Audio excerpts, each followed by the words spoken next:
کیا یہ ضروری ہے کہ ہم ہر ملاقات میں، ہر ٹیلی فونی گفتگو میں دوسروں کے کمزور پہلوؤں کو ہی چھیڑیں؟ تمہاری بچی کا ابھی تک رشتہ نہیں ہوا، بچی کو نوکری نہیں ملی، تمہاری شادی کو اتنا عرصہ ہو گیا ابھی تک کوئی خوشخبری نہیں سنی، 5 سالوں میں ایک ہی بچہ یا بچی، یار آگے کا بھی سوچو۔ رشتے سے انکار کر دیا کیوں بھائی؟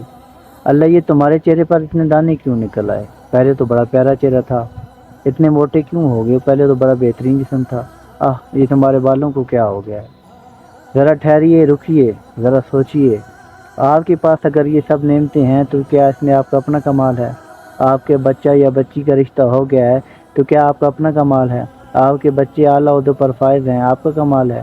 نہیں، بالکل نہیں، کیونکہ وہ ایک ذات اوپر موجود ہے جو جانتی ہے کہ کس انسان کو کب اور کس وقت دینا ہے۔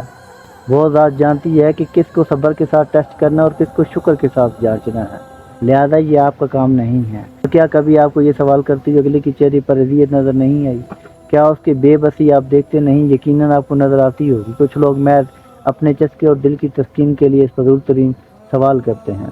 کسی کے بچے کے منفی پہلوؤں کو کبھی نہ چھالیں، نہ ایسی چیزوں کے بارے میں ایسے سوال کریں جن کا تعلق انسان کی قسمت کے ساتھ ہے۔ رشتہ کیوں نہیں ہو رہا، کیوں ٹوٹ گیا، نوکری نہیں ملی؟ میرے سامنے بیٹھ کے جب کوئی دوسرا اس معاملے کے بارے میں سوال جواب کرتا ہے تو سامنے والے کے چہرے کی اذیت دیکھی نہیں جاتی ہم سے، تو سوال کرنے والا اتنا بےعز کیوں ہو جاتا ہے؟ اگر ان سب چیزوں کا ڈپریشن ہوتے ہوئے بھی آپ سے کوئی ملاقات کرنے آ جائے یا آپ سے فون پہ رابطہ کر لے تو ضروری ہے کہ آپ اس کے اس ڈپریشن میں اضافے کا ہی باعث بنیں؟ ہو سکتا ہے اس نے ریلیکس ہونے کے لیے آپ سے ملاقات رکھی ہو یا فون کیا ہو۔